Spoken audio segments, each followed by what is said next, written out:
ఈ జగన్మోహన్ రెడ్డి అధికారంలోకి వచ్చిన తర్వాత ఇసుక అనేది లేకుండా ఆపేయడం వల్ల దాదాపు ఆ రంగాన్ని నమ్ముకున్నటువంటి భవన నిర్మాణ రంగాన్ని నమ్ముకున్నటువంటి 27 రంగాలు నష్టపోయింది పూర్తిగా.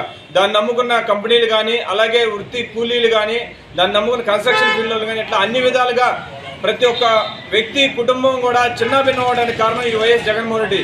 కానీ ఈ ప్రభుత్వంలో ఇప్పుడు దాదాపు 2.5 ఏళ్ళ 3 ఏళ్ళ తర్వాత ఇసుక ఇస్తా కూడా అధిక రేట్లతో దాదాపు నారా చంద్రబాబు నాయుడు గారు ఉన్నప్పుడు ఇసుక యూనిట్ దాదాపు ఫ్రీగా వచ్చే రోజుల నుంచి వాళ్ళు 20,000 రూపాయలు యూనిట్ అయ్యే పరిస్థితి తీసుకొచ్చాడు జగన్మోహన్ రెడ్డి.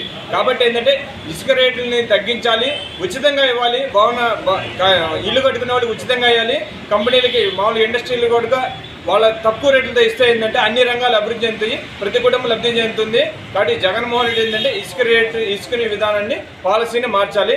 నారా చంద్రబాబు నాయుడు గారు వస్తే ఈ ప్రభుత్వం, ఈ ప్రజలు కానీ, ఈ రాష్ట్రం కానీ బాగుపడుతుందని మా అభిప్రాయం.